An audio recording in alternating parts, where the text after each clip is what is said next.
কি হে বিনোদ, তোমার তো দেখি কোনো খোঁজ খবর নেই গো। বলি হারিয়ে টারিয়ে গিয়েছিলে নাকি? কোথায় আর হারাবো দাদা, কোথাও গিয়ে কি আর শান্তি আছে? কেন কেন, তোর শান্তি আবার কে কেড়ে নিল? হ্যাঁ, কি আর বলবো দাদা, করি তো মাছের ব্যবসা, কিন্তু বউ তো আমাকে মনে করে আমি যেন কোনো কোটিপতি ব্যবসায়ী। ওরে, বউয়েরা এমনই হয়। তা এসব কথা তুই আমাকে কেন শোনাচ্ছিস ভাই? দাদা, ওই হয়েছে কি, আমি আপনাকে দেওয়ার জন্য যে টাকাগুলো রেখেছিলাম, বউ সেগুলো নিয়ে গহনা কিনে ফেলেছে। এখন কি করে আপনার টাকাটা দিই বলুন তো? তা কেন হবে? আমার টাকা দিয়ে কেন তোমার বউ গহনা কিনবে? দাদা, টাকার উপর তো আর লেখা থাকে না যে এটা কার টাকা। বউ ঘরে পেয়েছে তাই কিনে ফেলেছে। তাই বলে আমার টাকা দিয়ে গহনা? এ আমি মানতে পারবো না। আমি আজকের মধ্যেই আমার টাকাটা চাই, যে করি হোক। তা না হলে তোমার সাথে সব ব্যবসা বন্ধ। এ কথা বলবেন না দাদা, আপনি এ কথা বললে যে আমাকে বউটাকে নিয়ে রাস্তায় নামতে হবে। অত কিছু বুঝি নে, আমি এক কথার মানুষ। যা বললাম তাই করোগে গিয়ে।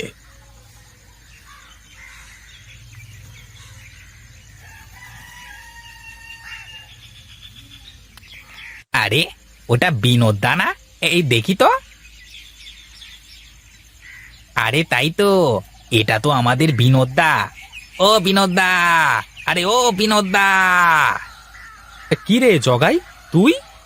হ্যাঁ গো হ্যাঁ, আমি। তা তুমি এই ভর দুপুরে এখানে বসে কি করো? হ্যাঁ, তা ঘুম পেলে বাড়িতে গিয়েও তো ঘুমাতে পারো নাকি? বাড়িতে গেলে কি আর আরামে ঘুমাতে পারবো রে? তার চেয়ে এখানেই ভালো আছি। তা তুই যাচ্ছিস কোথায় শুনি? আমার আর কি কাজ, যাই এদিকে একটু কোথাও ঘুরে আসি। আরে যাবি যাবি, একটু বস দেখি। দুই ভাই মিলে একটু গল্প করি। ঘুম তো ভেঙেই গেল।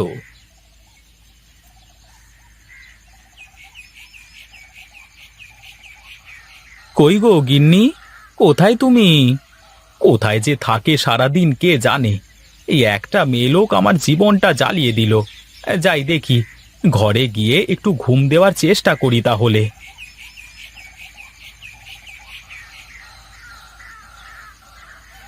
বাহ বাহ বাহ বাহ বাহ বাহ! আমি এত সময় ধরে বাইরে দাঁড়িয়ে তোমাকে ডাকছি, আর তুমি ঘরের মধ্যে বসে বসে সাজছো। কি আর করব, দেখলাম তুমি ডেকে ডেকে যখন না পাবা তখন তো ঘরেই আসবা, তাই চুপচাপ আমার কাজ করছিলাম। দেখো তো আমাকে কেমন লাগছে। খুব সুন্দর, খুব সুন্দর লাগছে গিন্নি তোমাকে। কিন্তু আমাকে বলো তো, এত সাজুগুজু করে তুমি এখন কোথায় যাবে? ও মা, কোথাও গেলেই যে সাজতে হয়, না গেলে যে সাজতে নেই, এ কথা তোমাকে কে বলেছে শুনি?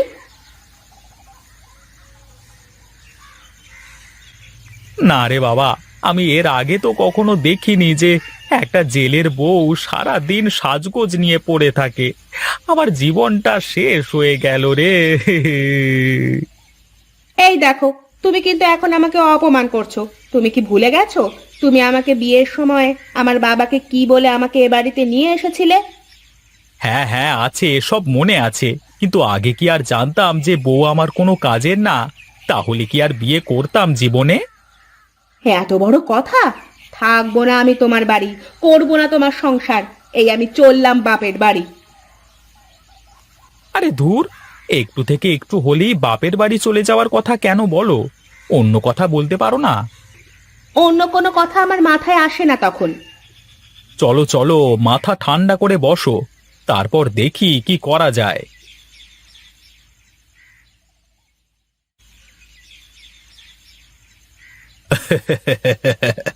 দেখ দেখ রামু, দেখ চিংড়িগুলো কেমন তাড়াতাড়ি বড় হচ্ছে। তাই তো দেখছি বাবু, কিন্তু আমার কি মনে হয় জানেন? তোর আবার কি মনে হয়? এবারে ঘেরের চিংড়িগুলো বোধহয় আপনার কপালে নেই কো। কেন কেন, এ কথা বলছিস কেন? কেন আবার? বর্ষাকাল চলে এসে, তারপর আবার ঘেরের পানি বেরিয়ে যাচ্ছে। যদি ভারী বৃষ্টি হয় তাহলে তো ঘর ভেঙে সব চিংড়ি সারা মাঠে ছড়িয়ে পড়বে। তা তো কথা মন্দ বলিসনি রামু। তাহলে কি করা যায় বলতো দেখি। আমার তো তেমন কোনো বুদ্ধি নেই কো, তবে আপনি বললে আমি ভেবে দেখে আপনাকে কইব। বেশ বেশ, বলিস তাহলে। নে এখন চল, আমার আর দাঁড়াতে ভালো লাগছে না।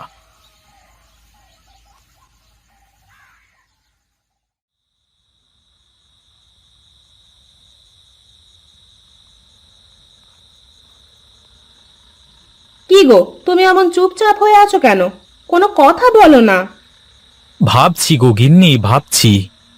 তোমার এত ভাবনা কিসের গো, একটু বলবা?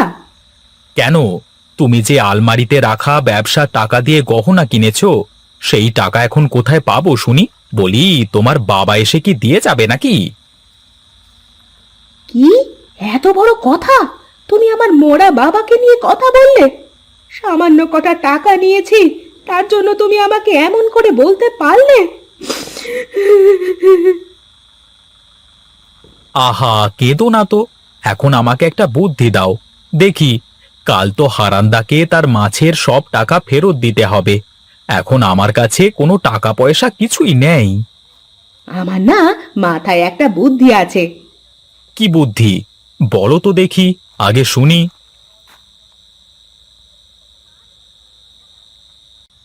আরে বাহ, এই না হলে তুমি আমার গিন্নি!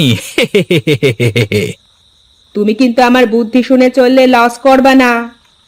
ঠিক আছে, সেই সব কালই দেখা যাবে। তুমি তাহলে এক্ষুনি ঘুমাও, আমি গিয়ে আমার কাজ সেরে আসি।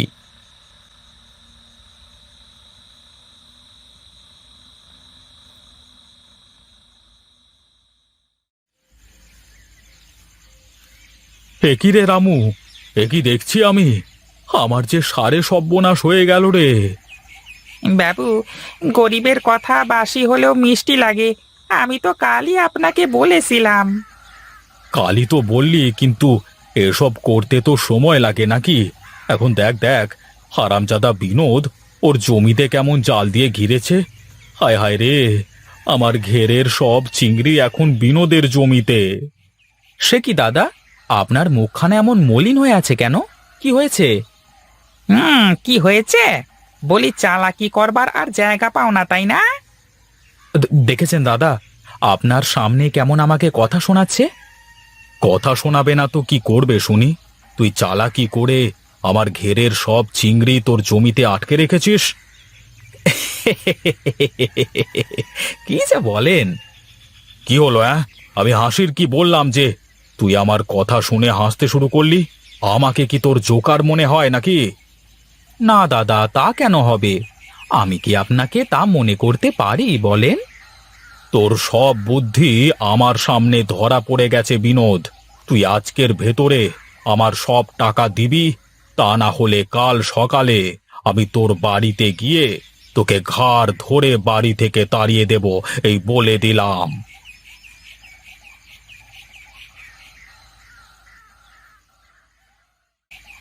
কি গো, হারান বাবু কিছু বললো?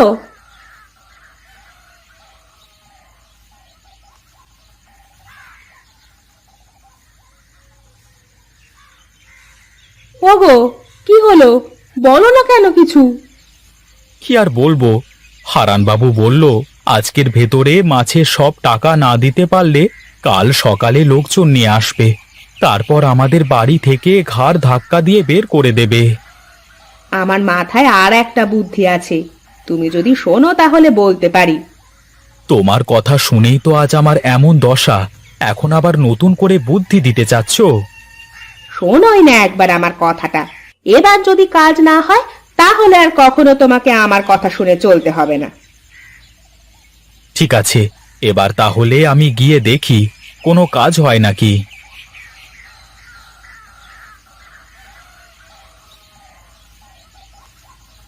ঠিক আছে, তবে এটাই তোর শেষ কথা। কি বলবি বলে ফেল। আপনি তো আমার পুরো কথা না শুনে চলে আসলেন। আসলে হয়েছে কি, আমি তো আমার জমি ঘিরেছিলাম ওখানে চাষ করবার জন্য, কিন্তু ঘের ভেঙে যে সব পানি আমার জমিতে যাবে তা আমি জানতাম না। এই মোদ্দা কথাটা কি বলতে চাস, খুলে বল তো দেখি। আসলে দাদা, ঘেরের চিংড়ি তো আমার না, ওগুলো আপনারই। তাই যদি আপনি বলতেন, আমি আমার জমি থেকে সব চিংড়ি ধরে বিক্রি করে আপনাকে দিয়ে দিতাম। সত্যি বলছিস তুই? আমার তো বিশ্বাসই হচ্ছে না। দাদা, আমি গরিব হতে পারি, কিন্তু লোভী না। তুই সত্যি খুব ভালো ছেলে রে বিনোদ। আমি না বুঝে তোকে বকেছি। এখন থেকে তুই আমার সাথে এক হয়ে ব্যবসা করবি। আর হ্যাঁ, এখন থেকে তোর জমি আমার ঘেরের সাথে জুড়ে বড় করে ঘের বানাবো। ঠিক আছে দাদা, এত বড় ঘেরে যদি আমরা চিংড়ি চাষ করতে পারি তাহলে তো লাভ আর লাভ শুধু। কিন্তু তার আগে এবারের মতো যাতে ঘের না ভেঙে যায় তার ব্যবস্থা করতে হবে। আপনি কিছুই চিন্তা করবেন না দাদা, আমি সব ব্যবস্থা করে ফেলবো। এখন তাহলে আমি যাই।